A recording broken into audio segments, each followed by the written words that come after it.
ఎవరి జీవితంలో అయినా కూడా పెళ్ళి అనేది ఒక పెద్ద స్టెప్ కదా మేడం యాక్చువల్గా.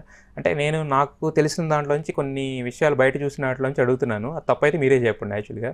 మీది లవ్ మ్యారేజా, అరేంజ్డ్ మ్యారేజా? లవ్ లవ్ కూడా కాదు, అరేంజ్ కాదండి. అది ఒకలాంటి అదే అలా ఒక కనెక్ట్ అయ్యాం అంతే. ఆ టైంలో ఏదో మంచితనం చూసి కనెక్ట్ అయ్యి అలా అయిన మ్యారేజ్ అండి.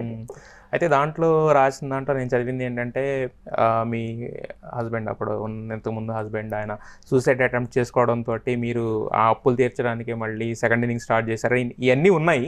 అది రైట్ తప్పు చెప్పండి. చాలా ఏం జరిగింది? అన్ని తప్పే ఏమీ లేదు.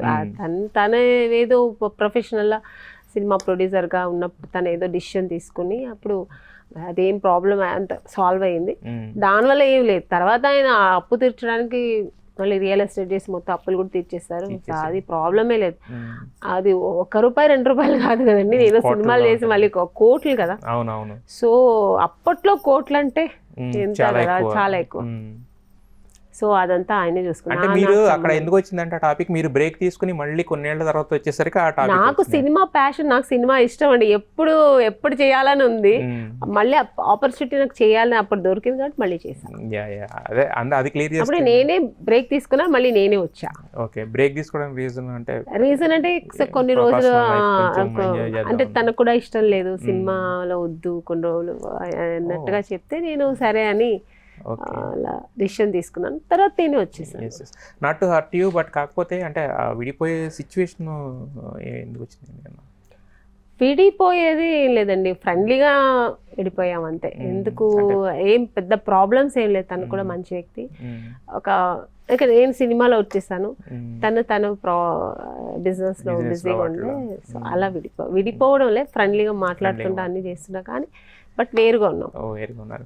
But being a single parent అన్నప్పుడు ఏంటంటే చైల్డ్ కేర్ అనేది చాలా ఇంపార్టెన్స్ ఉంటుంది కదా. మీకు 2 పిల్లలు ఆల్రెడీ, పాప బాబు. మరి ఎలా ఉంటుంది వాళ్ళతోటి, ఎలా చూసుకుంటారు? నాకు ప్రపంచమే వాళ్ళు. నాకు ఫస్ట్ ప్రపంచం సినిమా, సెకండ్ ప్రపంచం నా పిల్లలు. మరి మీరు ఎప్పుడు షటిల్ అవుతుంటారు కదా, హైదరాబాద్కి చెన్నైకి ఇలా తిరుగుతూ ఉంటారు కదా. మరి ఎలా చైల్డ్ కేర్ అనేది ఎలా కుదురుతుంది మీకు? మిస్ అవుతున్న ఫీలింగ్ వస్తుంటుందా, లేకపోతే ఎలా ఉంటుంది? తప్పకుండా మిస్ అవుతానండి. ఎందుకంటే ఇప్పుడు పొద్దున్నే వర్క్ చేసి వచ్చి నైట్ పిల్లలు చూడడం వేరు, ఆ వర్కింగ్ వేరు. 3 days 10 days ఒక్కోసారి 15 days కూడా నేను అవుట్డోర్ రావాల్సి వస్తుంది. అలాంటప్పుడు చాలా మిస్ అవుతుంటాను పిల్లల్ని. చాలా బాధగా ఉంటుంది. మా పిల్లలు కూడా అదే అంటామా, మిస్ యూ మమ్మీ అని చాలా బాధపడుతుంటారు. ఎందుకంటే ఒక సర్టన్ ఏజ్ వరకే మా పేరెంట్స్ కూడా వాళ్ళు ఉంటారు. తర్వాత వాళ్ళు కూడా సపరేట్ అవుతారు. వాళ్ళు ఇంకా వాళ్ళ ఫ్రెండ్స్, వాళ్ళ ప్రపంచం వేరు. వాళ్ళు ఇంకా మాతో పిలిచిన రామ్మ మనం బయటకు వెళ్దామని కూడా రారు, నేను ఫ్రెండ్స్తో వెళ్తానంటారు. ఇప్పుడు వాళ్ళకి పేరెంట్స్తో ఉండాలని అది చాలా మిస్ అవుతాను. బట్ నేను ఇంటికి వెళ్ళినప్పుడు అంతా, అందుకే నేను వేరే ఎక్కడ ఫ్రెండ్స్ పార్టీలు ఇలాంటివి ఏది వెళ్ళను. నా పిల్లలతోనే వెళ్తున్నా, నా పిల్లలతోనే ఉంటాను, మా పిల్లలతోనే పడుకుంటాను, మా పిల్లలతో కలిసే తింటాను నేను. ఎంత ఇప్పుడు మీ బాబు పాప? బాబుకి 10 years అండి, పాపకి 7 years. రీసెంట్గానే అయితే. బట్ అంటే మీరు ఎక్కువ వర్క్ దీని మీద ఎక్కువ వెళ్ళారు కానీ ఫ్యామిలీ లైఫ్లో చాలా లేట్గా ఎంటర్ అయినట్టు. అవును, నాకు ఏది దొరికినా అన్ని లేటే అండి. సినిమా హీరోయిన్గా వచ్చాను కానీ ఒక 1 year 1.5 year అలా స్ట్రగుల్ అయ్యి హీరోయిన్ అయ్యాను.